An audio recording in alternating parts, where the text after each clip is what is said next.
Thank you so much. Thank you so much for coming in. Over to you, Aditya. Right. Very good morning, and thank you so much, Shankar. So welcome to the day 2 of the DSA FinSec Conclave. My utmost hope being that day 1 was fruitful for all of you guys. So this masterclass that we have put together, of course, brought on by Team SentinelOne. So the way it has been curated, it's very interesting, very fascinating. An eclectic mix of where we are doing a live demo, where we are doing a tabletop exercise. So various different elements have been plugged into it. And of course, essentially at the top, we are talking about dealing with incidents, responding to incidents, and taking a deep dive into it. And as I never failed to mention, that masterclasses are a means and vehicle for us to take a deep dive into things, which we don't typically get to do in breakout sessions, right? So please make the most of it. Try to be as engaging as possible. The tabletop exercise, I believe, is going to take care of that. And be participative. So with this very fundamental introduction, let me hand it over to Shankar to take it forward and involve the speakers as we go along. Thank you so much. Quick check. Is everybody able to hear me? Perfect. People at the back, and if you're still coming in, we've got 4 tables in the front, and if you ever wish to become a part of the marketing team, which I think is the most interesting team, please, you can join this table. We've got if you ever wanted to become a CEO, we've got 1 table for CEOs, 1 for IT team, 1 for security team. But we've got more seats here, gentlemen. Okay, so let's just, as Aditya said, it's a promise from our side. We would try and make this masterclass interactive, engaging, and as they always say in school, no question is a dumb question. Please, we actually want to abide by that principle. Koi bhi question, dumb question nahi hai. Use this as a two-way street. Any question, any doubt that you ever had, I would say at the bigger cybersecurity level, please use this to just get back to us. We are 4 of us. We want to ensure that we make it interesting for you. So let me just start with. I can see some people coming in. Let me just start with 2 interesting videos. One, there is a reason because it's a Friday, and if you've all heard of it, I would just bring it on. Can we just perfect. So this is our interesting video. Our users are constantly under threat of the attack, whether they're in this building or outside of these 4 walls. We needed strong endpoint protection that traveled with the users. TGI Fridays is America's original bar and grill. We serve fresh food and handcrafted cocktails something that we proudly to over 50 million guests per year. Is protected by, secured by SentinelOne. Our responsibilities include all restaurant-facing technology, from the point-of-sale system to the back-of-the-house infrastructure, to the corporate office and corporate infrastructure, software development, and information security. So for us, our typical evaluation process consists of running multiple side-by-side proof of concepts for around 30 days. After the 30 days, we evaluate each of the vendors against our critical success factors, which in our case, strong protection and ease of deployment and management. SentinelOne met all of our critical success factors, with the most important being strong protection. We had a report of malware being delivered to a user. We captured the malware on disk, which our current AV solution didn't capture. We installed it on the pilot desktop running SentinelOne, and SentinelOne caught it immediately and prevented it from being saved to disk. The traditional AV solution didn't catch that malware until the next day. As I imagined the scenario across the enterprise, it was an obvious decision to select SentinelOne. SentinelOne's autonomous endpoint model helps free up my team to focus on other critical projects and frees me up to focus on other aspects of information security.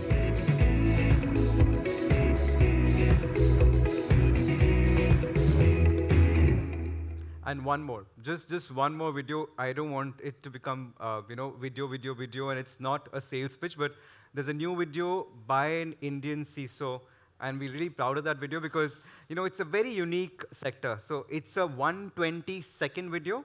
We'll just play that, and then we'll I can see the house full, so thank you so much. But since we anyhow are on the videos, let me just play one more, and then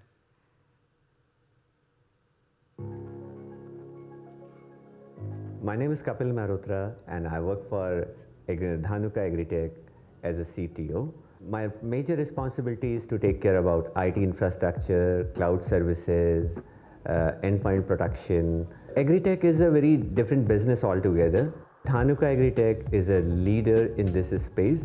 We have a supply chain entire ecosystem with us, and we are reaching directly to the farmers through the dealer and the distributor retailers supplying our products. See, security is a culture. One of the culture where you have to continuously work on to improve, because threat can come from anywhere. It can come from the network, it can come from the endpoint, it can come from your server, or any USB access you have given to anyone. SentinelOne, we are using the EDR, one of the best EDR what we have found. We have compared with a lot of vendors. The best part of Sentinel EDR is because that's AI based, wherein any lateral movement happening in your network, it can quickly catch, it can sense it, and it can alert you. It is easy to handle because it's not that complex. In India, there is one big factor, the cost. Cost is very comparative and the features are very rich. The third thing, after sales support is very good. Sentinel forensic support, that's excellent. I mean, one of the incident happened with me wherein I approached to them and they were very quick. 2 o'clock in the night, they were all on the call. After implementation of SentinelOne, there is a lot of cost saving what we have noticed. We have reduced the manpower. One of the thing, definitely I like to comment on it, as I already covered earlier as well. Support. You need phone on a friend. You never know any incident happened. And I found SentinelOne is one of the company where you make one call or you write an email, you get the response very well. That's what in this cyber world is required. So, one thing that I learned yesterday when we had a good dinner, we had around 24 CISOs in a room, and interestingly, and pardon me if there's anybody from Gartner here, when we checked with them, what are those 3 things that they look for when they talk to a vendor? One gentleman said, it is definitely not Gartner. So increasingly, one of the top 3 reasons, in fact, everybody was one common factor was support. They all said that, we need vendors to be more approachable. Literally, if you call them, if you send them an email, you want that response. I think that was the theme of this video. I think now the fun part comes. The flow of the workshop masterclass is we'll start with a very interesting Kahoot quiz plus a debunking session. So this would be an interesting way where we'll try. Sir and ma'am, there are 2 seats here if you just want to join us here, sir. So it'll be interesting. We promise we would try and make it as engaging, as interesting. We've taken questions which are seemingly very obvious. I would not reveal them, but we'll quickly see. Fastest fingers first, because some questions could be very, very, very, those for dummies kind of questions. So let's start with that. Following that, we would do an incident theater tabletop exercise. So the reasons why we've placed 4 tables with each one persona is when we'll have fun with doing a tabletop exercise. We'll spend 25 minutes there. We have an expert in the room. I would not reveal him again. We'll do a quick fireside chat with him, which is just to, something that all of us could relate to. Something that probably we're not doing, but we should do. And finally, we've got some demo. If the live demo does not work, thanks to the Wi-Fi gods, we also have a backup of a recorded demo. So with that, are we all ready? We quickly do, again, dependence on the internet. So I'll just roll up my, we'll start the Kahoot first. Shankar, you did not talk about the prizes. Oh, yes. Most important, guys. As always, Kahoot or any quiz has to have prizes. I've got a goodie bag, which I've hidden here. There are prizes. So there are around 11 questions. We'll do a break if I think it's becoming boring. I might do it earlier, but yes, promise is that the more interactive you are, the more quick you are, and the more accurate you are, we've got prizes as well.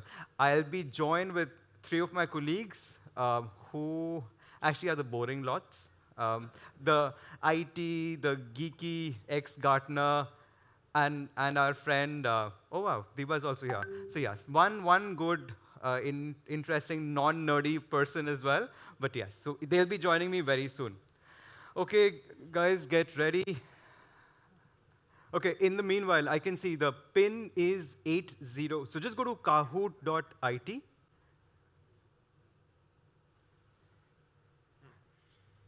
Full screen. Okay, kahoot.it, and the pin is 8017707. Thank you, Dipen, Rivan, BM, Jatin. Okay, Jatin might get excluded from the prizes, but still he has to be there. Okay, please, I need at least 50, 60 members to join in. Wow, thank you. Darshan, Ashish, Manu, Annie, Prachi, Akshay, Amol, Vishal, Santosh, Gurpreet Singh. Was that G for J-I-G or G? Sorry, Gurpreet, real bad one, but By the way, thank you. those who are standing at the back, they can take seats here. There are plenty of seats around here. If they want to feel comfortable, please take the seats. Thank you. Okay, I've got 43. I just need 7 more, and we shall start. 45, thanks, Oreka, Vishal. One of you, or actually 6 of you, I've got 6 prizes, would be getting something. And the rule is, after 6, in the remaining 6, if the same person wins and I've given the 3 prizes, they won't get it. I'm not giving this same prize or 2 prizes to one person. Okay, I think we're good to start. Anybody who's logging in and needs another couple of minutes, we're happy to wait. Can we please have the timer back to 20 minutes? We're also cognizant of time because we want to ensure that this is as interesting as, and please, I know I'm the only one speaking, all of you are quiet. This is not a one-way street. Please ask any question. I'm sure Kahoot would make it interesting. Let the games begin. Okay, my friend says let the game begin, and this is the boring guy, remember? Okay.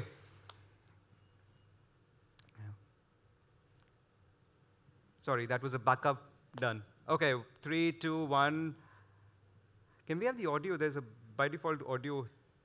What is a ransomware attack? Each question has just 20 seconds. What is a ransomware attack? We start with real simple ones. I don't think so. It needs any explanation. Nobody knows a ransomware attack? No one has a ransomware attack. What do you think, Shankar, is the answer? I think it's a trick question. The DDoS attack is also called a ransomware attack. Oh, that's quite... Obviously. Okay, Prateek. Let's see the results, and then we pivot to your thing. Okay, let's see who... Shrishti. But let's show the answers first. Oh, I thought the answer was there in the first one. All of the above. The answer was all of the attacks that I called out in the previous slide was the correct answer. But Shankar, it doesn't feel right. Because all this while, I've heard that ransomware is only when the data is encrypted. So why do you say it's all of the above? Do we have something to support that? I'm sure.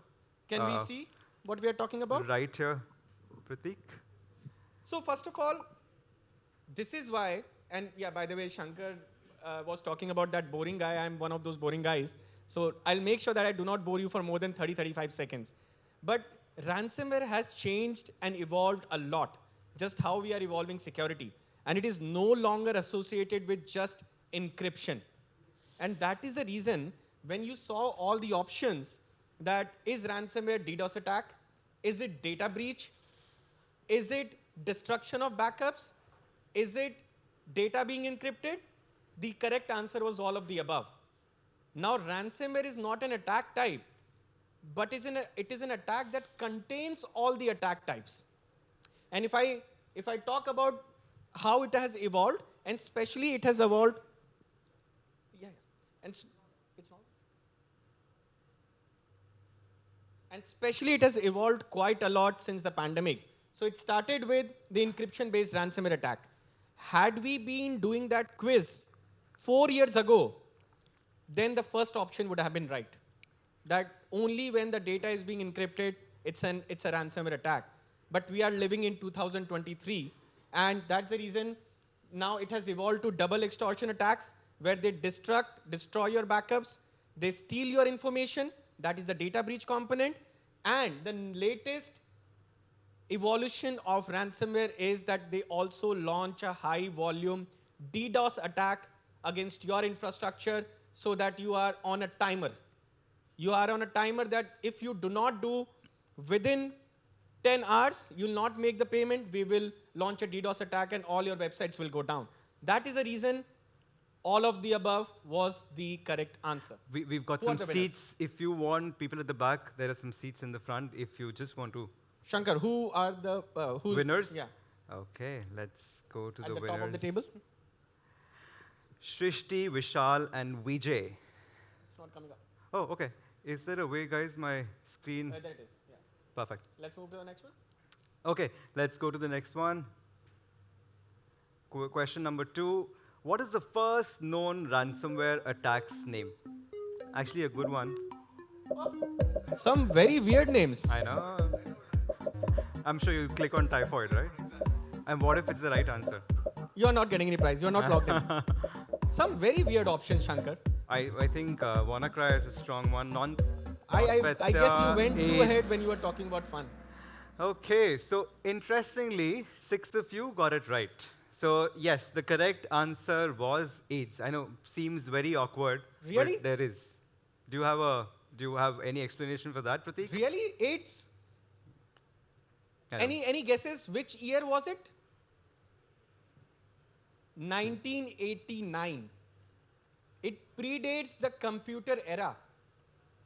So a Harvard graduate biologist got a list of mail distribution, not email distribution, mail distribution list of the doctors from WHO and mailed a floppy disk with the AIDS Trojan horse in the floppy and send it to the mail distribution list.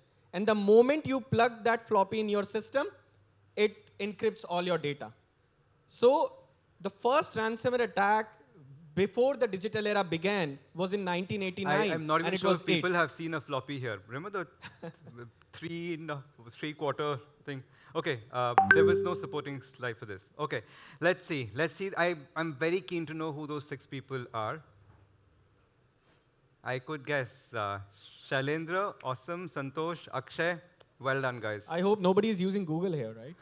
Oh, 20 seconds. Okay, next question. We have to be cognizant of the time as well. Okay, question number 3. What size of the organizations do ransomware attacks generally target? Again, remember, fastest finger, seemingly simple questions can be tricky. Only those who have money, right?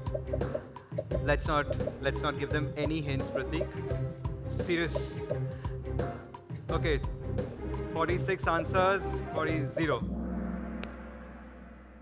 Wow, only 10 of you got it right. So yes, I told you there could be trick questions as well. Prateek? Let's look at how can we say that.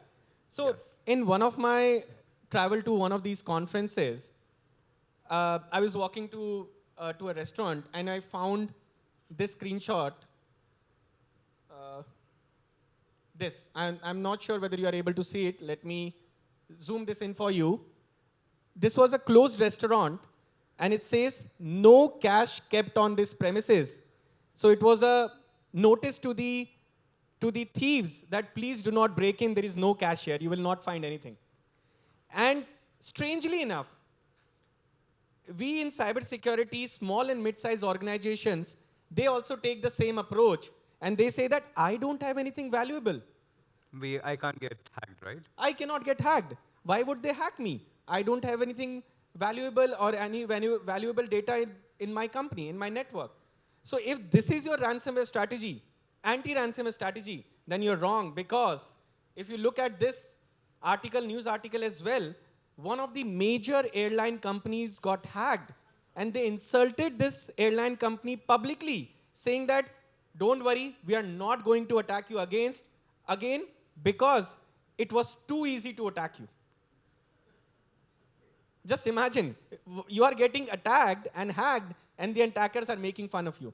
So please do not make no cash kept on this premises as your anti-ransomware strategy. And if the stats are to be believed, more than 85% of the organizations who are targeted by ransomware threat actors are below 1,000 employees. Please let that sink in. No matter how small or big of an organization you may be, you are an equal target by the threat actors. And the threat actors know that they will find it much easier to extort money from you, because small and mid-sized organizations are more likely to have less governance models and they can sweep it under the carpet. So, irrespective of the size, have anti-ransomware strategy. Okay, thank you, Prateek. Moving on. Okay, so Shailendra is on a winning streak, guys. Escape twice. Wow. Okay, no worries. Another boring guy is coming to your rescue. At times you have to trust the boring guys, right?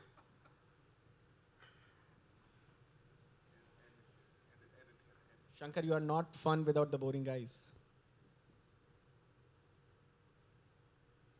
Perfect. So I just need to probably end the PPT, get it here. Okay, so we can see Shailendra on a winning streak. Shushmit, MJ, my favorite MJ.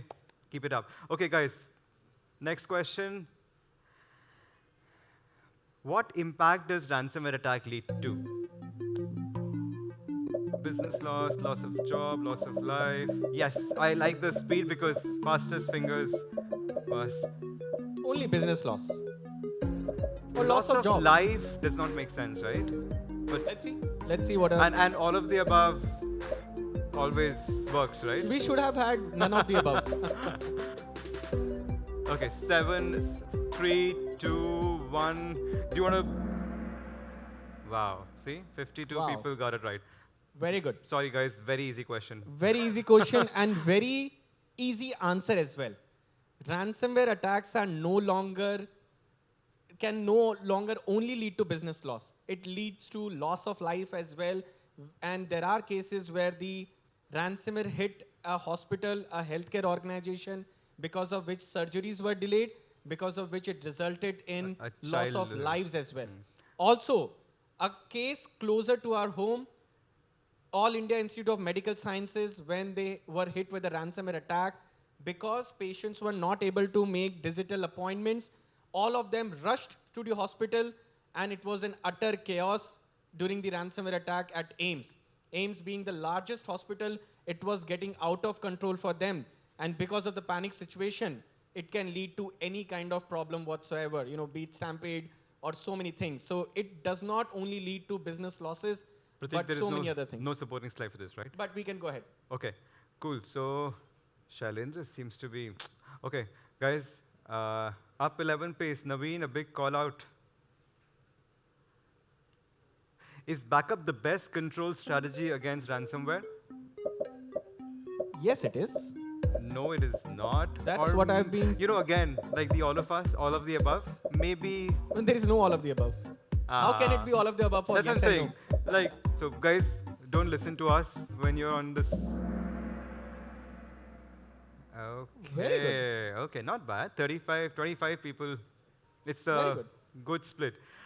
Okay, do you have a? Yeah. I'm fairly happy to see the response, because we are told and we believe that backup is the best control against ransomware, but not the next one. This Yeah, was for yeah, the this previous is one. covered, yeah. But it is not. Because first of all, as we were talking initially, ransomware is no longer just encrypting your devices. It goes on and exfiltrate and steal your data. So if your data is stolen, your client confidential data is stolen, your PII is stolen, the hacker would always tell you that they can make the data public. They can post it on public websites. In those cases, even if you have the backups, you will not be able to stop or you will not be able to revert the damage that is already caused.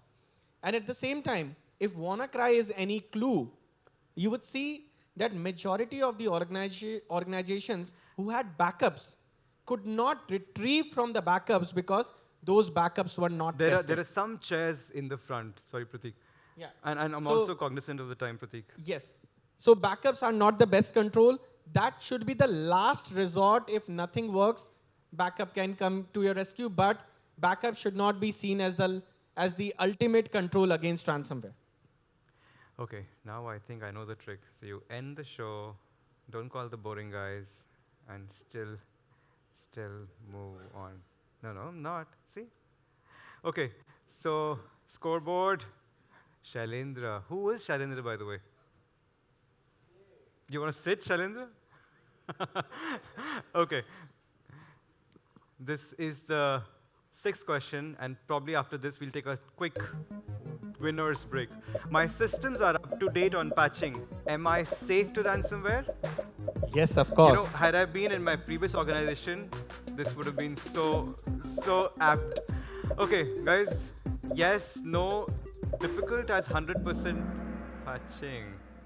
Awesome. Wow, I am This, very happy. This is a wonderful crowd. Okay. I feel that I will have a very good night's sleep tonight because I can see such good responses. Do you want to just go to Yes, the... absolutely. Let's bring up some stats. Okay, sorry. Let's just see the winner. Shailendra, even while standing, you're doing pretty good, buddy. Okay, let's just do Prateek's bit. And Prateek, just Yes. 45 seconds. So please. first of all, if patching could solve the problem, 100% patching and keeping the systems up to date is not possible. It is very difficult to keep all your 100% of the systems up to date on patching. Secondly, if stats are to be believed, 41% of the attacks happen through phishing. I'm not sure whether you are able to see the stats very clearly, but the very first one, the blue bar that you see, 41% of the attacks start with phishing. Then if you see the third bar, which is 18% of the attacks start with stolen credentials. Only 34% of the attacks are as a result of a vulnerability exploitation, which can be fixed using patches. Otherwise, still after even doing 100% patching, you will still be vulnerable to attack, and there are other vectors that the attackers can use. So please do not rest if you are on 100% patching. Look at other vectors as well. Perfect. And we quickly do a check and announce the first set of winners. So Shailendra, BM, and my favorite Gurpreet Singh ji. Quick round of applause, guys. And can I just use Shailendra and Gurpreet, guys, if you can just come here. These are for them, okay? Okay, quickly moving on to the next one. Prateek, we can skip. Paying the ransom is the last resort. Very easy question. Fastest fingers here. I think easiest, right? It is the easiest. The bitcoins are significant. You pay them and you get through. Okay.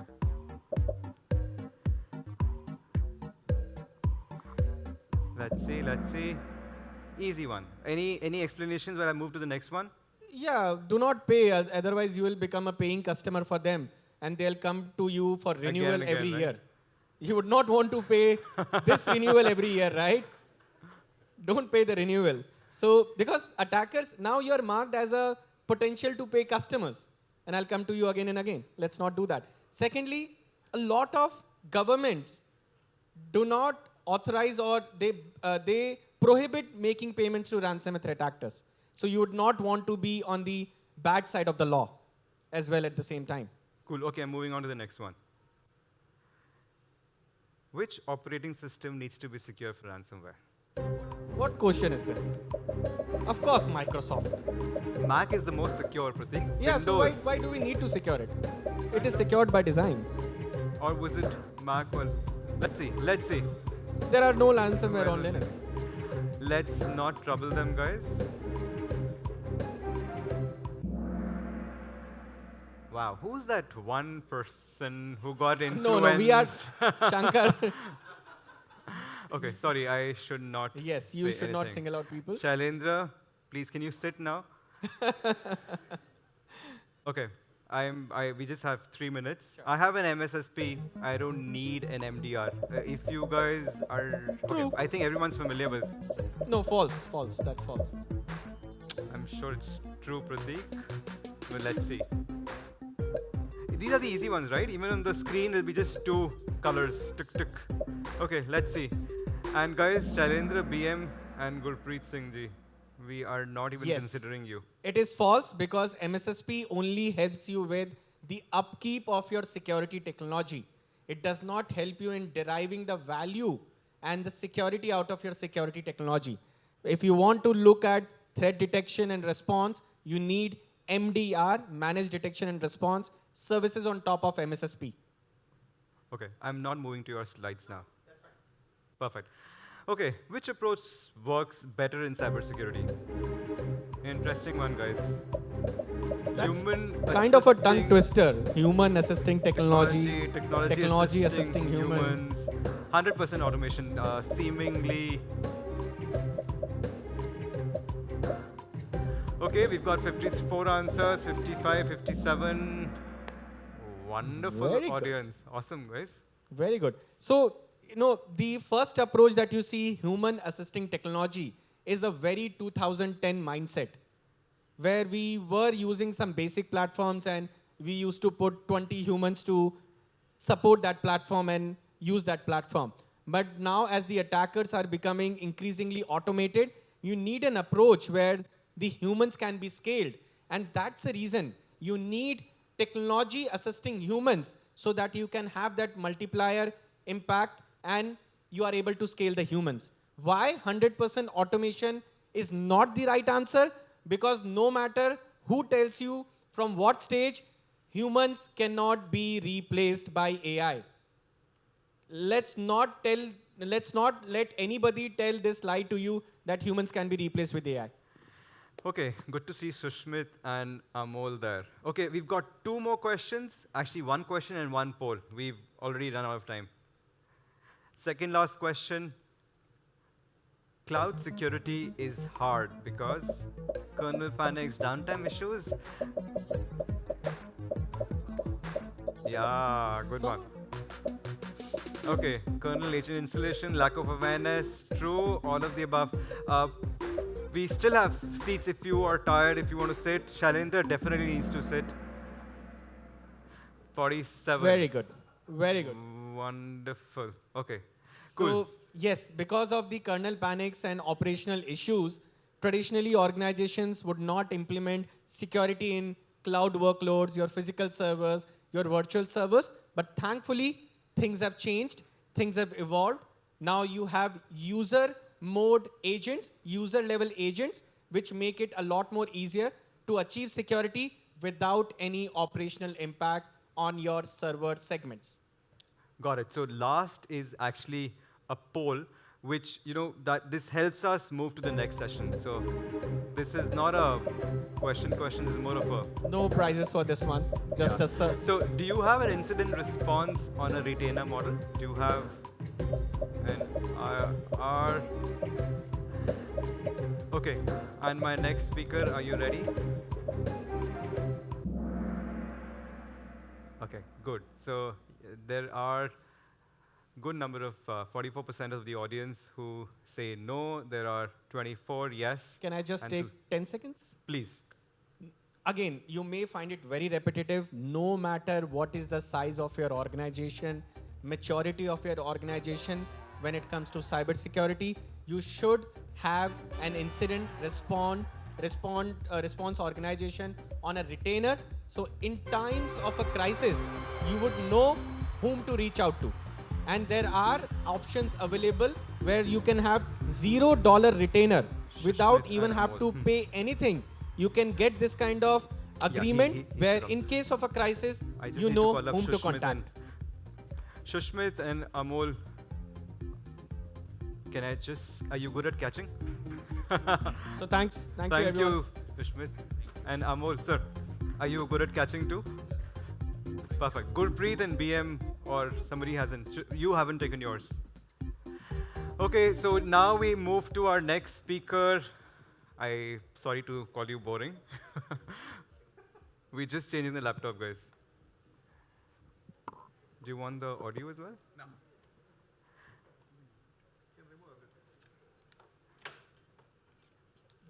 There are 2 seats available on these round tables. One is the CEO, CFO legal office, and one is the marketing and corporate communications office. 2 takers of these tables. Anyone who would like to join the marketing table? It's fun, guys. It will be fun. Don't worry, we are not putting you on the spot. There's honestly a seat here if you want to 2 seats. sit. One on the, yeah, please join. Please. And one more seat. Yeah, we have I'll read- 2 read it. candidates coming in. Thank you. Or no? Okay. One more, please. I, Yeah, we have someone walking. Yash, do you want to use this? Please. This is the CEO table, CEO, CFO, legal, marketing. Oh, we have one more. No, we have one more. So perhaps, sir, you can take this one, the marketing table.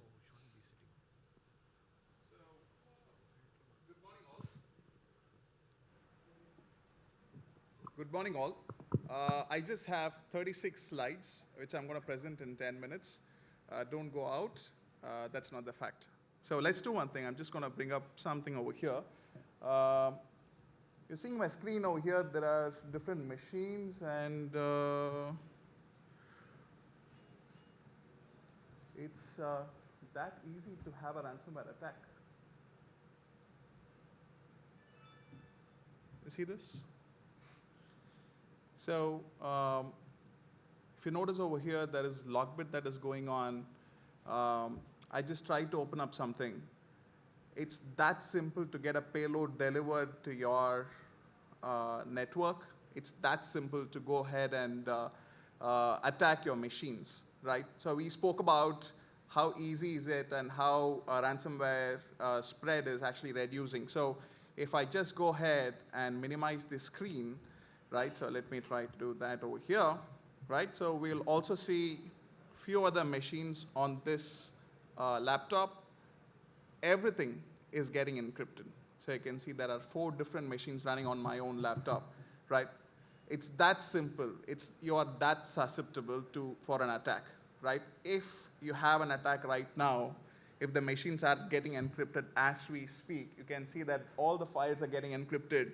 If you see this screen, what do?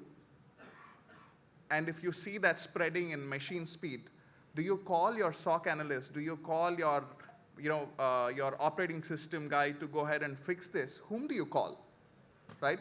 How long does it take for you to even understand what's happening? Can you go ahead and tell the system, please don't infect? Or then you call the board saying that give me more budgets. That's not going to happen, right? Whom do you call then? I have a friend who is a trusted advisor. We call the Ghostbusters, of course, yes. Welcome, Mr. Shrikanta Prasad. Welcome to the stage. What he's going to help us is he's going to help us understand his everyday job, how he actually handles these kind of questions. There are a lot of tough questions. And CISOs and all security folks over here dread this, right? You will lose your sleep, you will lose your family time, you will literally be figuring out what needs to be done next. Shrikanta, over to you. Thank you, Yash. Thanks everyone for gathering here today. So this is a typical late night Friday, early morning Saturday scenario that we face every week. So we are an incident response intervention company. So till date, from the past 5 years of our existence, our name is Arete, by the way, ARETE. So we've done close to 6,500 ransomware interventions, where on behalf of customers, we have stepped in when their business is down, the worst day of their lives, and we have rescued their business and brought them back to BAU state. So the trend that we noticed is during Christmas holiday seasons, even in India, the Diwali season, and the typical weekends, where customers tend to relax. It's human, nature, and that's when we get a call from the customers. Just last week, we had one of the largest construction companies calling us at 2 o'clock, calling me at 2 o'clock in the morning, Saturday morning, telling that we are not able to issue contracts to our customers, to our partners. So this is a problem. So this is where we come in as experts. So you're having a heart attack. I hope nobody here gets to that. But when you have a heart attack, you need a team of people to rescue you. It could be the cardiologist, the heart surgeon, the anesthetist, the general physician, right? So today, what we have planned here is that we will break this whole audience, break up into different teams who form the core pillars of an organization, and we are trying to see how we can respond to a ransomware incident, right? So that's where we got the CIO, the IT team, the infra team, we have the cybersecurity team, so we have the leadership, then we have legal and finance and marketing. So because these are all the organizational elements that come into play and come together to rescue the organization from a debilitating attack like this, right? So that's the flow. So there's already been tables set, and if you want to change tables based on your function, your competency, please, you can do it now.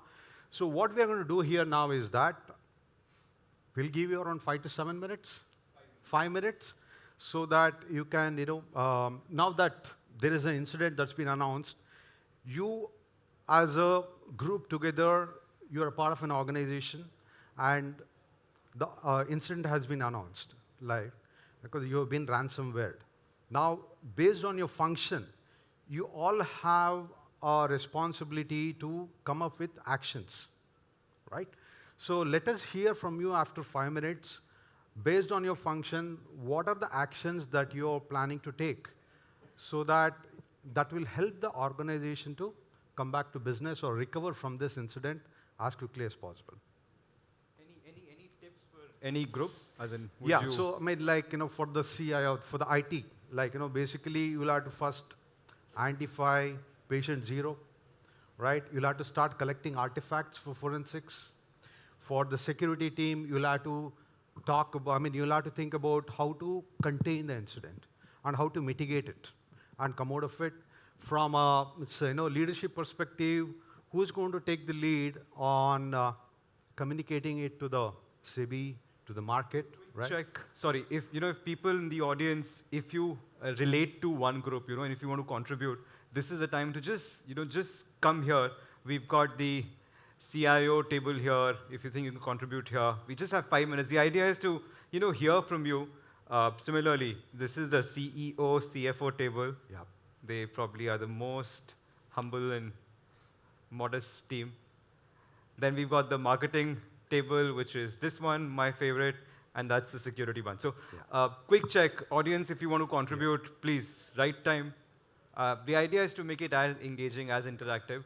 Otherwise, we've got the team. What can marketing do in a ransomware attack? So marketing can, like as I said, when you're under a severe stress, it's a black swan event as far your organization is concerned, right? So the optics matter a lot because in one of our engagements, an Indian company, which is being considered as a critical infrastructure. I can't name that. So they were ransomware. And they called us, we stepped in, we started doing the initial activities. Then we got a call from the CBI telling layoff. We are going to step in, we are going to take control of it. Got it. But by that time, the news had come out. And it was embarrassing for the organization and that particular division of the government and even the government of India.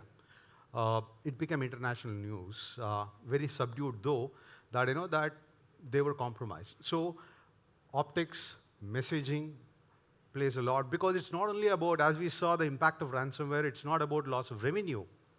Some companies cannot recover. They cannot recover from it because the loss of goodwill, the loss of market share Branding can bring them down, completely. Perfect. I think people And so do we, I Yeah. think 5 minutes or what, we just go Can we table start? by table? Or if you have any questions before that, please feel free to ask, or we have a can question? start. Okay.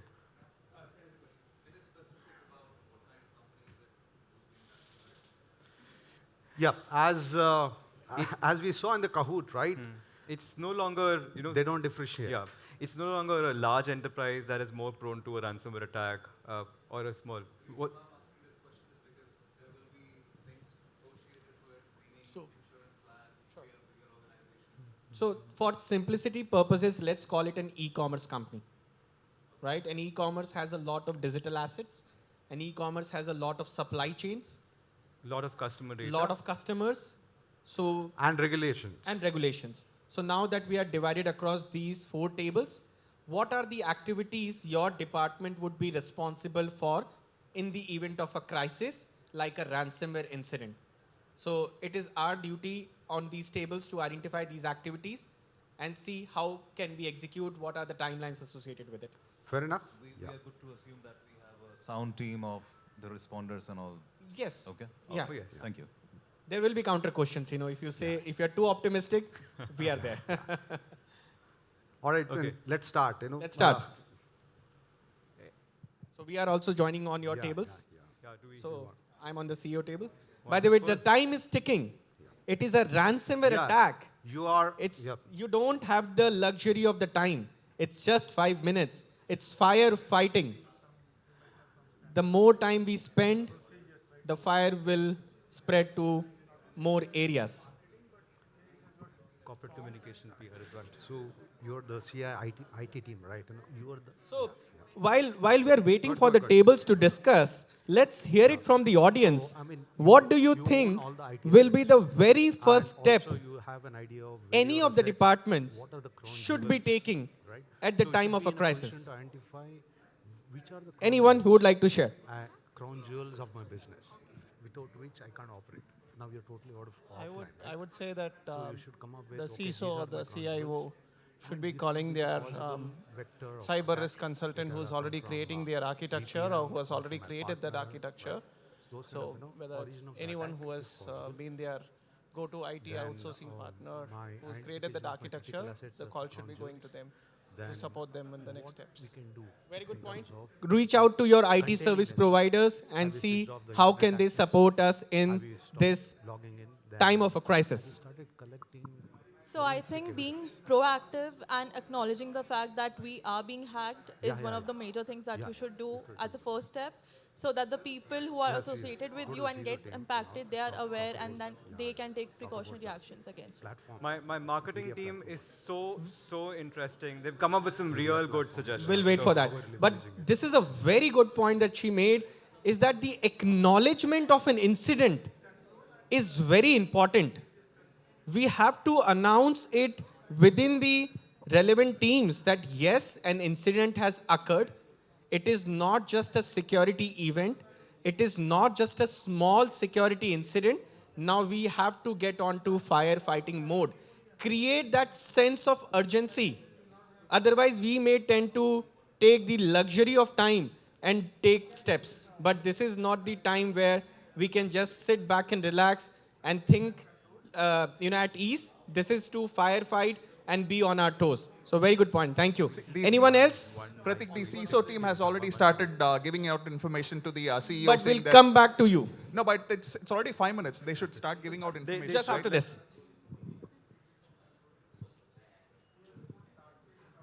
Once the CFO comes to know this about this attack, the first thing he should do is call the banker and block the all bank accounts.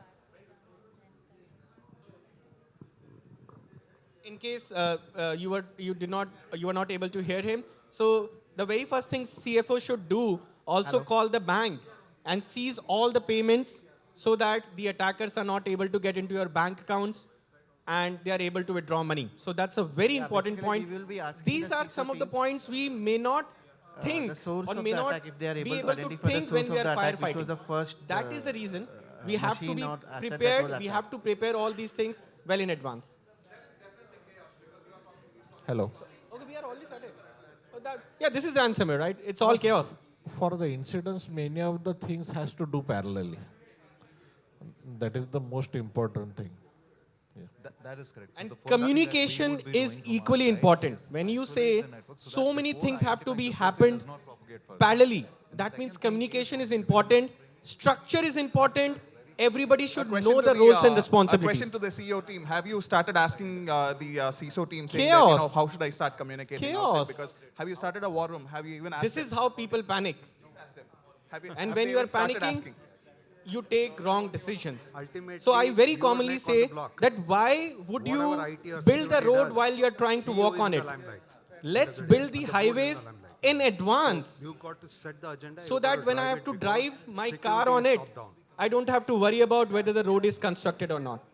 That means I should have the policies, procedures, playbooks created in advance in the preparation of a crisis event. And so that when it comes to the crisis situation, we are able to execute. It is very chaotic, right? So many things are happening. This is not even Pratik, 10% of the chaos. I just got an update that the DC is down right now. Oh, wow.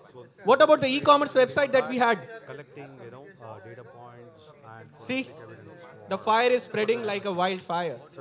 Okay, guys. Any suggestions? Suggestions, please. How can we get out of this situation? Suggestions? Suggestions? Please, anyone? You know, the challenge is the marketing team cannot even inform the employees because the email is down. Wow. So Wow. if the email is down, you can't, your employees are calling up, we can't check our emails, we can't do anything. And what about the press? Press is also after us. They Press, want they've taste it. got real good, so I just want them to present. What I- about? What would? Yeah, please. So if they have not signed the NDA with someone about which they cannot leak the information, if that's not the case, then they should hello. definitely do a I public think- statement and give out a public statement where There is at least that can be one thing validated one also team there. that is missing. I think the business continuity where who has to invoke the call tree and all these things. at the time of the crisis, That's part of the sometimes, not So have sometimes, you as we invoked the understand, BCP and call tree security and all those incidents are things? inevitable. You already invoked the BCP So and then call you tree. will be judged on how well you handle the crisis, how well you manage Yes, the yes. crisis, Pratik- and that will stand you out. Pratik, I think let's just have all the teams give out their Let's go. the suggestions. So do we start with the marketing team? And just a quick heads up to all the teams here, the audience can be very harsh. So be prepared. Do not think that your plan will work 100%. We have audience, right? We can add to the chaos, right? Just introduce Let's yourself do that. also. Just a line I'm about on your who you side, by are, the way. The team that you represent. Okay, so we start with Syed. Hi. Is it on? Hi, I'm from marketing team.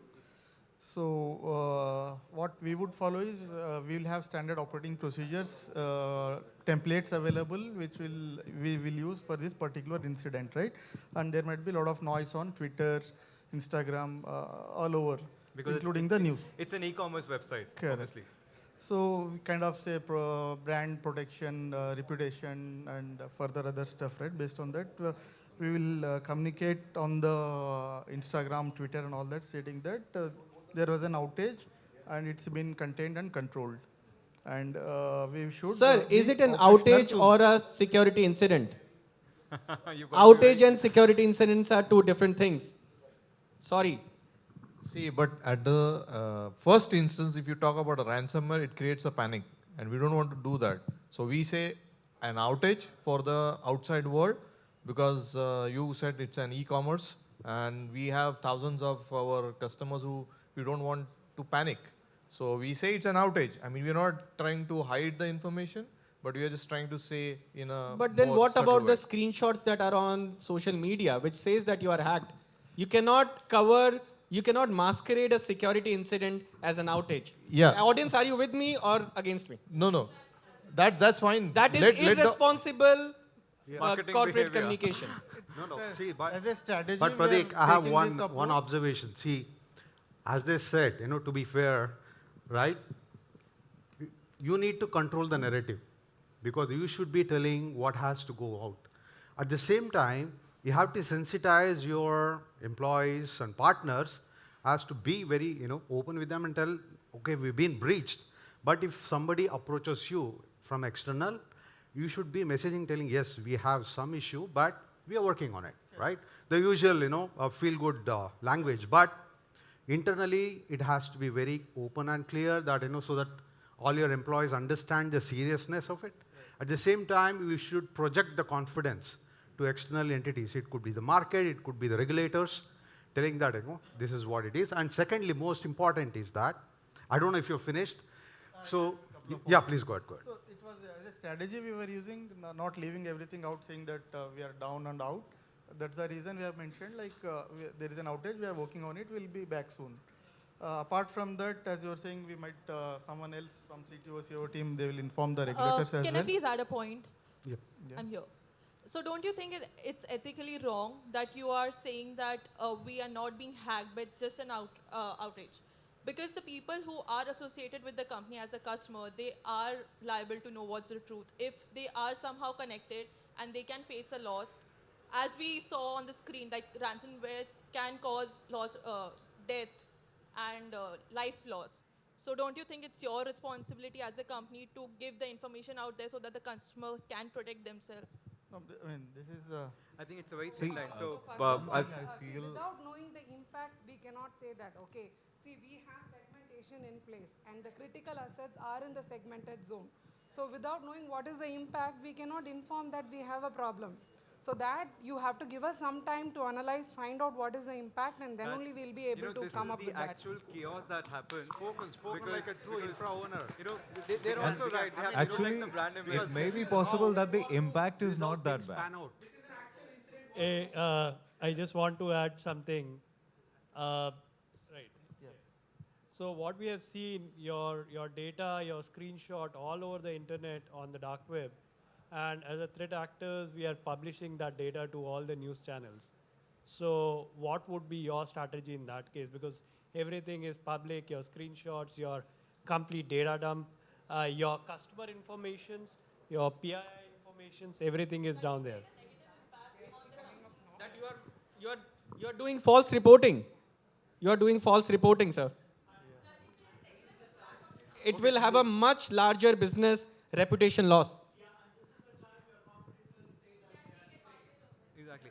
And guys, sorry, we're cognizant of time. So, marketing team, Yeah. we have to move. Pratik, important functions are also there.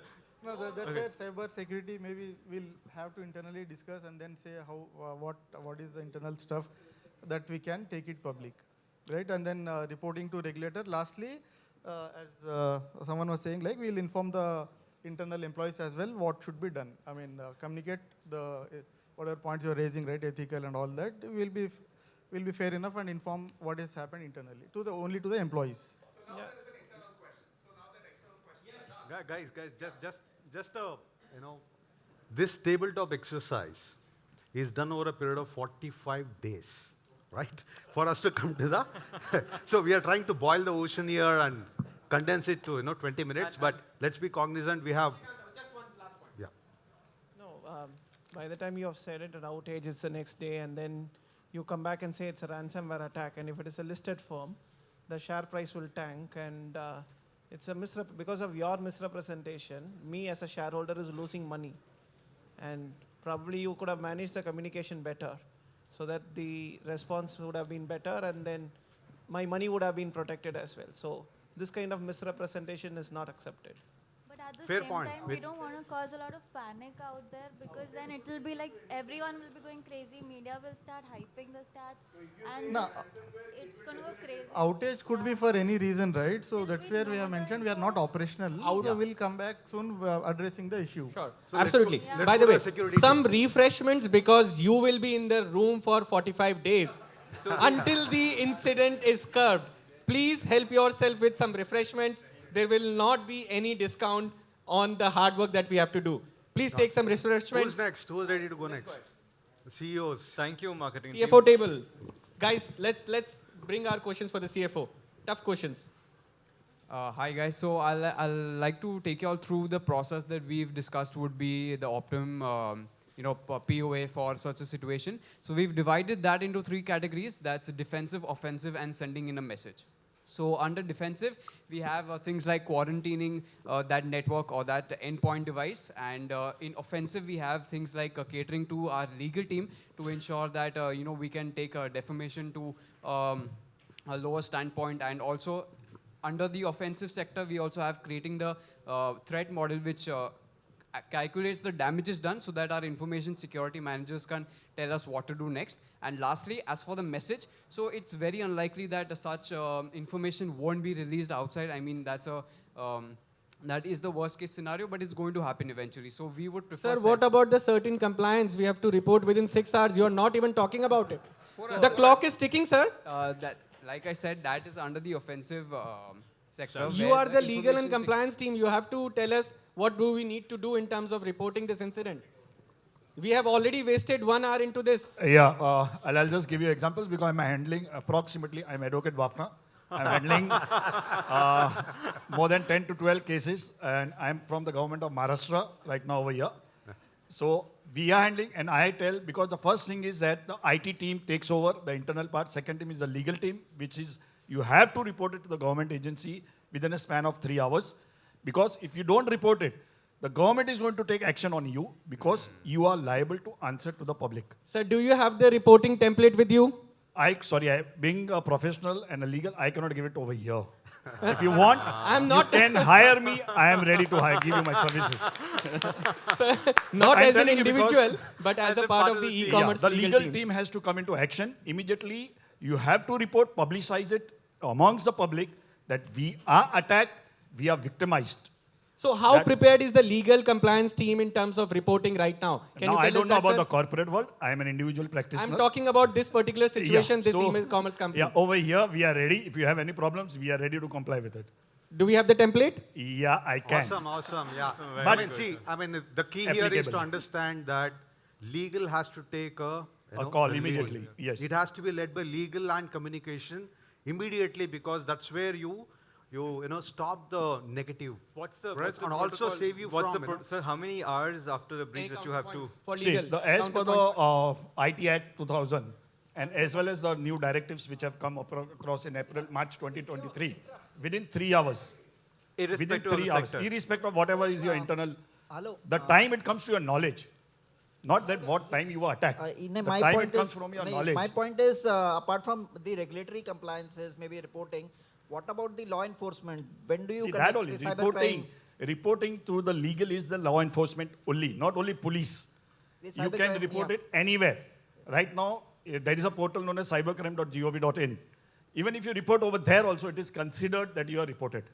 It has to be brought to the knowledge of the MHA, which is Ministry of Home Affairs. That is the new act.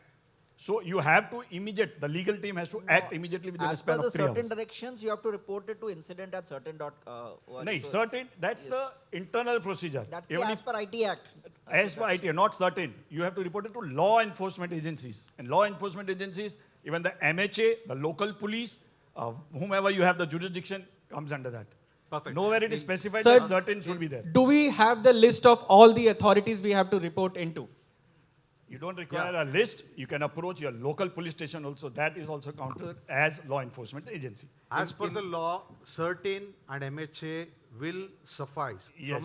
From a mandatory perspective, you can then further go depending on the nature of the business.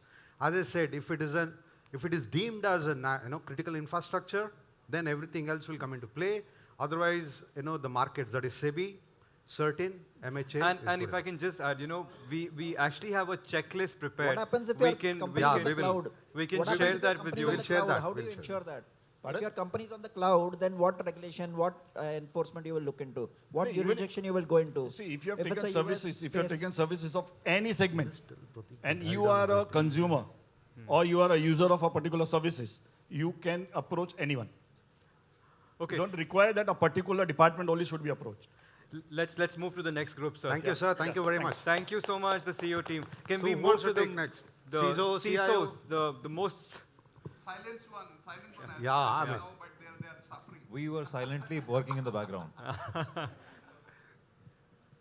So we started with isolating the network that we identified which is the most affected one, and the devices which were brought down, we again did an analysis, understanding what's the critical asset that they are holding, what's the critical business which was running on that. And Can we you be ensured- louder? We are not able to hear you. Am I Security audible, team- audible yes, now? Yes. All right. Something wrong with the mic as well because of the outage. So, so we brought back the systems down, brought back the systems up, which were holding the critical assets in the business, and at the same time, we ensured that none of the other networks are affected, which need to be brought down and isolated.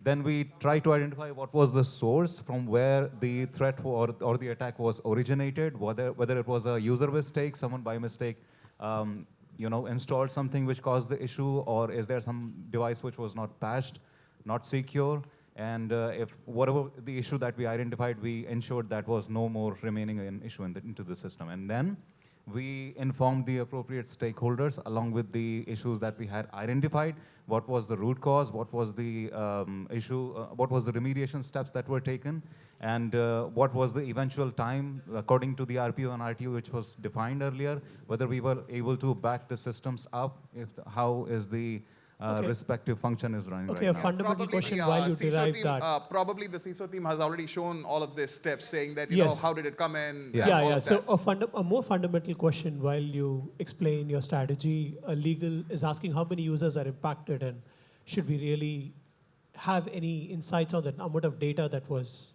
breached? Amount of the data that was breached? Yeah, so the CISO team is already going to give out information internally saying that what is the amount of data that has gone out, and they are also going to give out information saying that how did it happen, what type of login logouts happened, how many failed logins happened, how long the threat has been looming around within the Just organization. one question, all of yeah, that, all of that. In general, how much time does it take?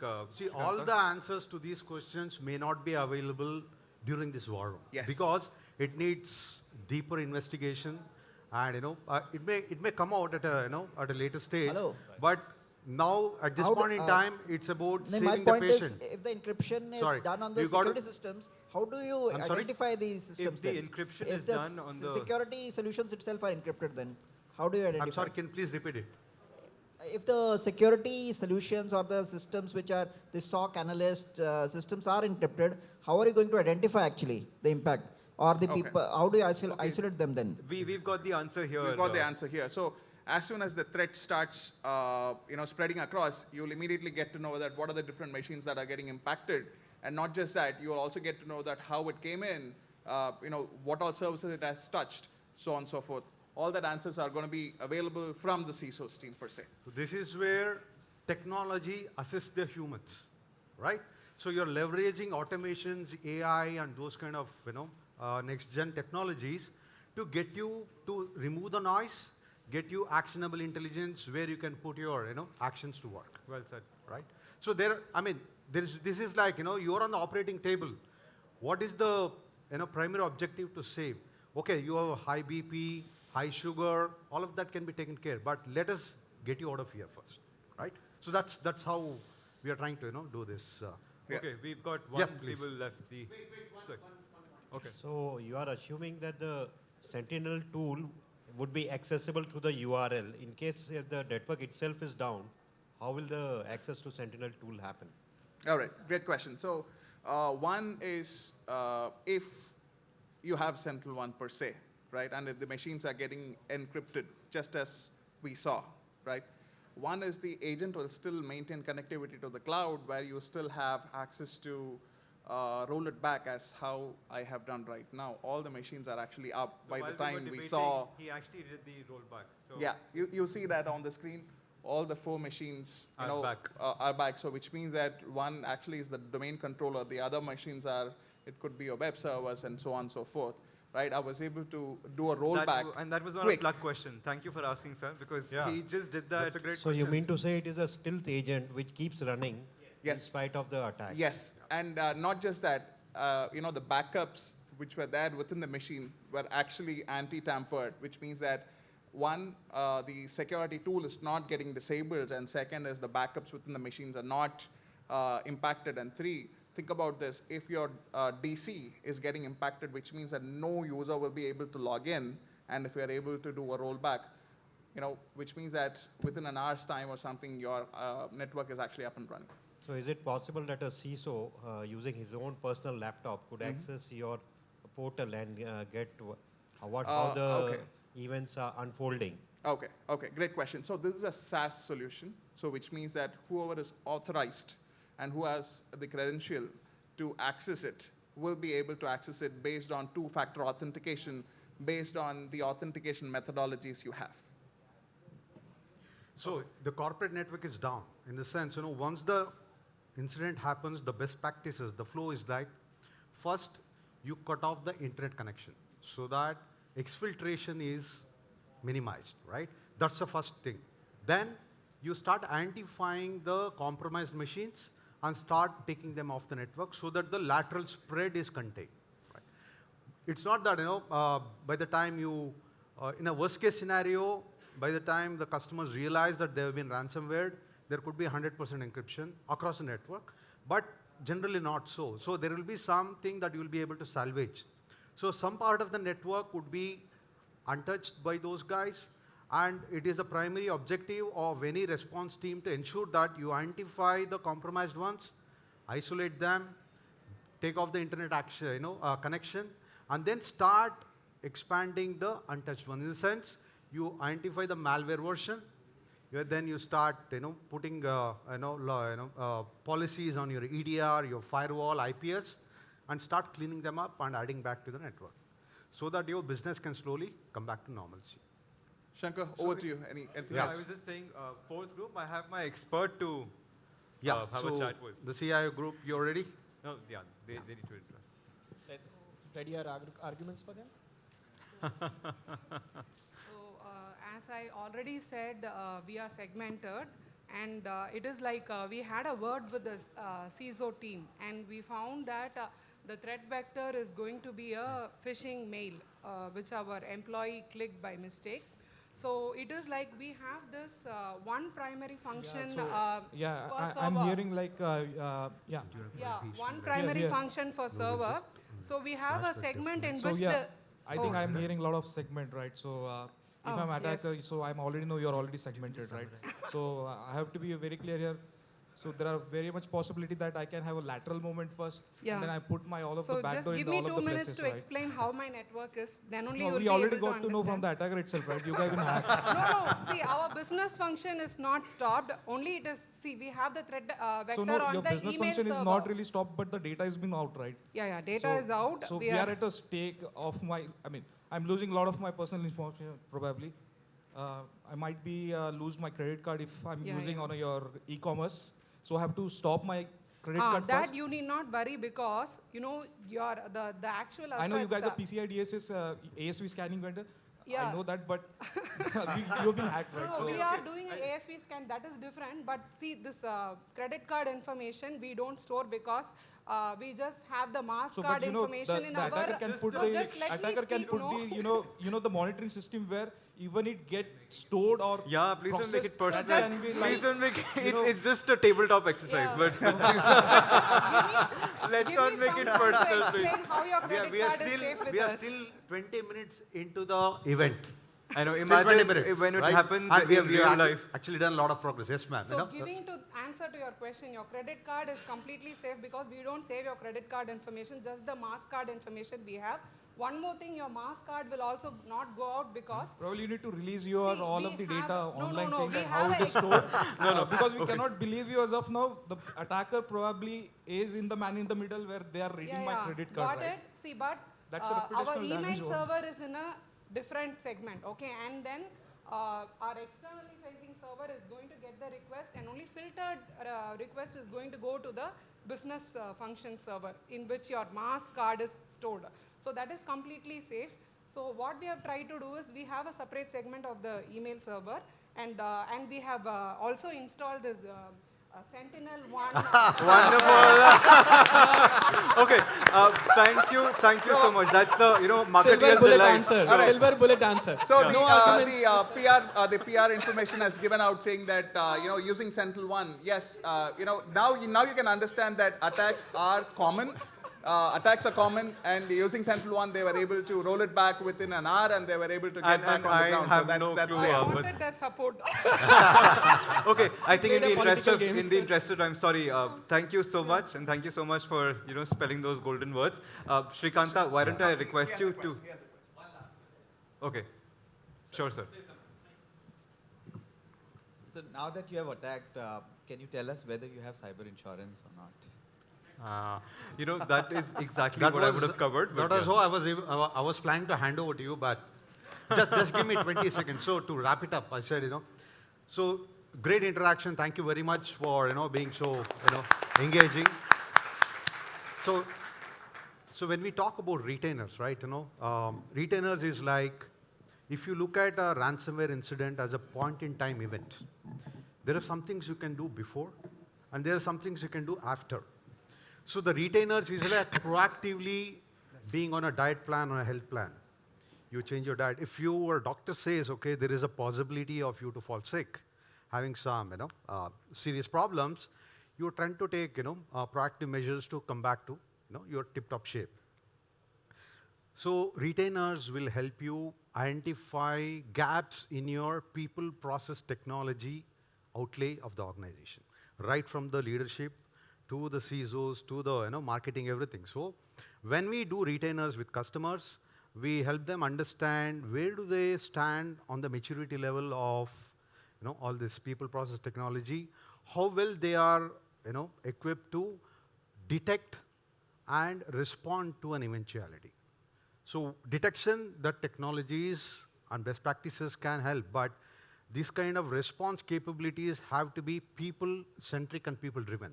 So the message I want to leave is that, you may have the best of technologies, but unless you, create awareness and sensitize the entire organization on how to leverage and come together during the time of an eventuality, it's going to be a bit, ineffective, whatever technology that has been deployed. So when you think of your security outlay, think of it as a 360-degree, right from, people, process, technology, and involve the entire organization. Right from the CEOs, the CXOs, up to your security manager, they have a role to play. And if I can just add, sorry, Shrikanta. When we work on this tabletop exercise, there are generally 8 groups. We had to group it, we had to club CIO and legal with the CEO. But in general, and with Shrikanta, and we also have a checklist, of best possible things that you should be thinking of, like the template for a press release. True. God forbid if you're, so do reach out to us. Not a plug, but if you genuinely want a hold of a checklist that we've created, all possible questions, we can definitely share that. We can definitely. Shankar, I'll just add, the crux of the matter as well. As Shrikanta is talking about incident response on a retainer, there are commonly 3 models which are available: $0 retainer, low dollar retainer, and prepaid retainer models. As I understand, a lot of the organizations may not have the budget allocated for prepaid retainers, incident response retainer. So it is essential, it is recommended that at least you have $0 retainer. And as the name suggests, it is $0. You will not have to pay any money. At least have the terms and conditions negotiated, SLA negotiated with your incident response provider. So at the time of the crisis, you know that number that you have to call to get their help. Otherwise, you may be fumbling with, whom do I reach out to? Should I reach out to the network service provider? Do I reach out to the operating system provider or security vendor? At least have that number in your back pocket so that at the time of the crisis, they can come and rescue you. Prateek, perfect time for me to actually call my guest speaker, the expert, Bhishma Maheshwari. Sir, thank you. Guys, a big round of applause. Welcome. Bhishma is the Senior Vice President at Marsh. And, all your cyber insurance questions, Bhishma, we would trouble you with those. But thank you so much. I hope you enjoyed something that you do for a living. Bhishma, so some questions. And guys, please, you can join me in asking some questions that I would ask you. First, when the customer profile, when people approach you, do you see a, one vertical more versus the other, or is there a trend that you see when people reach out to you for a cyber insurance? So, hope I'm audible. Can we get a... Thank you, Prateek.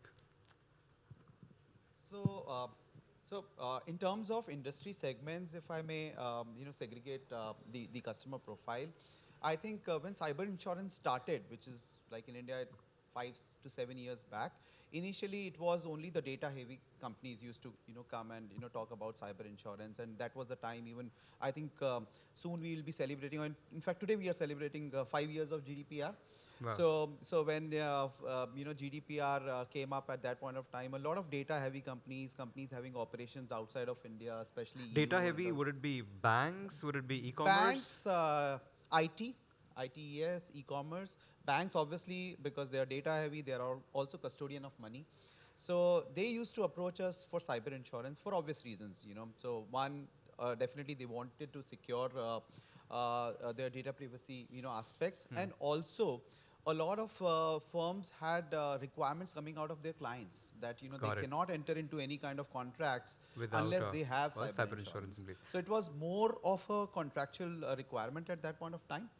But of late, in last 2.5 years, we have seen the whole scenario changing. Now, we get calls from oil and gas industries, we get calls from infrastructure firms, critical infrastructures, airports, airlines, um, hospitals. So I think right now it's one subject, insurance subject, which is industry agnostic. Everyone wants it. You are right when we mentioned that is it only the large companies which need it? In fact, it's the small and medium which need it more than the Large larger companies. companies. So I guess in my belief it's industry agnostic right now. Perfect. And one interesting trend, and I'll be very direct in asking you, is it also true that, and this is something that we've read, when you buy an insurance, or people who are the ones who've taken your insurance, or in general, are actually a more prone target? That's a myth. I can't put it more plainly because that's not true. In fact, what we have seen, it's other way around. It's the firms which have been hit. See, in India, generally we are good people. No? We think bad things will happen to bad people. It's like I would never get ill, right? So I don't buy the life Absolutely. insurance. So my neighbor will get hit from a cyber attack, I won't. But what we have seen is a lot of companies, after getting hit by a cyber attack, then they decide to buy cyber insurance or are actually pull the trigger. We have been discussing with some of the firms, and I can't name the firm, but I can tell you that one of the firm we have been discussing cyber insurance since last 3 to 4 years. They were hit by a cyber attack, very, very large, infrastructure. There's no nexus with the hackers, right? No nexus with the hackers. Sure. And the second day, they called us and said, now we want to buy cyber insurance. Now, you can't insure a burning house. It's very difficult when you have already been attacked to get cyber insurance in place. So it's not the case.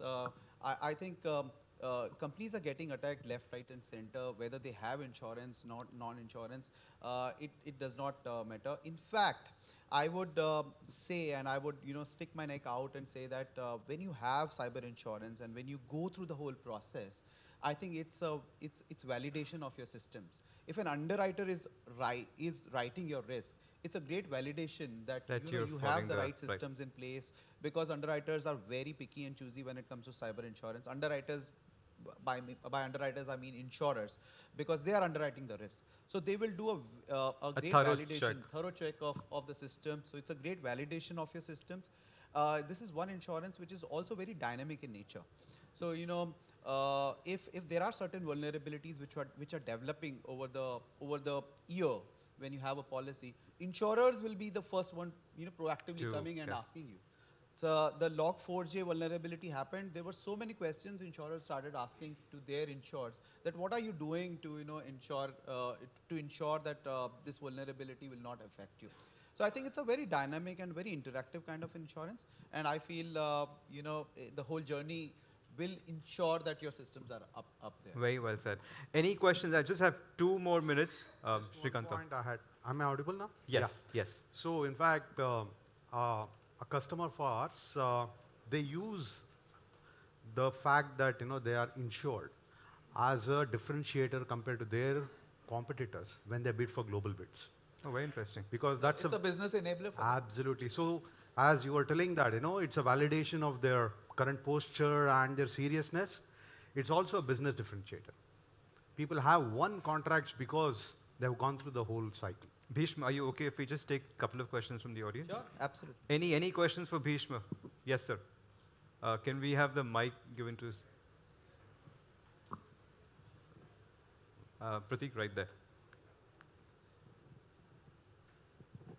So question one is, where within the entire enterprise chain and the various departments that we have, where does cyber insurance lie? As in, who's accountable to take cyber insurance? Is it the InfoSec?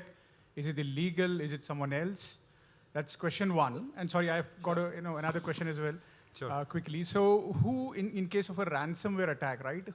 Does cyber insurance company play a role in terms of leading the discussions? Are they sitting on the sides, hearing the conversation? What role do cyber insurers play in case of a ransomware Out of those 4 groups, which is the one who should have reached out to you? Question. I think it is, so like a cyber insurance attack, which brings all of the departments together, even cyber insurance is something which will be a responsibility of all of the all the departments. So while CISO's team will be the user group, there will be a finance team which will basically decide what limits to buy, what premiums to pay. There will be CIO team involved. There will be legal and compliance team involved to understand the policy wordings, the terms and conditions, and what resonates with their kind of business. There will be teams which will be involved because they will also have to see what kind of contracts they are signing with their vendors. So cloud service providers, do they have the back-to-back agreements with some of their vendors? So I think it's kind of a combination. I can't say that it's only the finance team's job to buy insurance or a CISO's team job to buy insurance. It has to be a very coordinated effort, so to say. To your second question, the role of cyber insurance. So in fact, we've noticed, that out of the 6,500 interventions that we've done, 70% of that has come from our insurance partners and the legal partners whom we call breach coaches. So, I mean, especially in the more mature markets, ransomware incident or a breach is a legal, financial and a legal, tangle. So insurance partners get us to the picture because they also have their thing at stake, right? Because to give an example, one of the largest manufacturing companies in India got breached. They had a policy with one of the largest insurers, and their business was down, manufacturing was down, and they had envisaged around 150 crores as a claim and sensitized the insurance guys. So now the insurance company came to us and said, you've got to please help us reduce this claim. It is exorbitant, but it is what the customer has asked. So when we stepped in, and we brought them back to business in 27 hours, which was envisaged at around 4 or 5 days. Total claim came to around 21 crores from that initial amount. So that is the inherent value that insurers and customers see in having a very, very strong partnership with vendors like. So it's a consortium, right? They help you to, they are a safety net, but somebody has to bring you out of that, right? And quickly we do that. It's good for them. It's good for the customer as well because the business downtime is reduced. So insurance companies play a very active role to answer your question. See, I always say that cyber insurance is not only an insurance to pay claims. It's an ecosystem which you buy. Exactly. Because you will get with it, the underwriter is doing a thorough check. Absolutely. I think that's a valid point. Yeah. Okay. Last question, please. I know the DSCI team would kick me out otherwise. So, like we know, means cyber risk is a very material risk, right? From a risk perspective. So, but the insurance part is like for other insurance streams, like for medical insurance or for life insurance, you take reports, right? But for cyber insurance, what is mostly taken is like a self-declaration kind of thing, what the organization is willing to share, right? And maybe some reports from a security scorecard perspective, from an outside-in perspective. But other than that, how do you assess what is the exposure, the threat, and what, because ultimately the cyber risk is universal in nature, like I said, it's material. You cannot ignore it. So, but then there are premium differentiators for different categories of organizations, right? How is that playing a role? So absolutely. So underwriting of a cyber insurance policy is a very, very thorough job for an underwriter. So while you're right that there will be a lot of self-declaration which will make, and insurance is a matter of utmost good faith, as we say. So what you declare has to be right, because otherwise, if it's not, then the insurance contract becomes invalid. So a lot of information is given by the client, but it's not that. Insurers have also started deploying third parties, various companies, to assess the risk of an organization. The questions which are asked are very thorough. Clients are being asked, and there are dialogue, cyber insurance dialogues or cyber risk dialogues with the CISO team, as well as CISOs in some cases. So I'm sure they do a lot of thorough checks before underwriting a risk. And then again, underwriting is also a toss of coins sometimes. You may be the best of the firm, but you can still get attacked. So I think that is a call which an underwriter definitely takes, but they do a very thorough job when it comes to underwriting. Okay. Thank you. Perfect. Thank you. Thank you. Just last point, we always say there are 3 pillars when it comes to cybersecurity: people, process, technology. Insurance just adds the 4th leg, which is the financial pillar to the whole process. Very well said. With that, I would like to end. Thank you so much, Bhishma, from all of us here. Pleasure to have you. Okay, thank you so much for patiently listening to us. One of the things that I really enjoy, so that my boring friends, please, let's take a bow. Thank you to all of you. I hope this was an interesting one. We did have a demo that we couldn't do, paucity of time. Our booth is right there, booth number 17. Happy to have all of you there, and reach out to us. Thank you once again. Usually they say that I hope you had a pleasant experience. I would rather ask and say, I hope you had a chaotic experience today. Unpleasant. And I hope this chaos will not continue. And after you go back to your organizations, you would certainly take up this tabletop exercise, not just for compliance, even for a cyber security incident. Thank you very much. Thank you, guys.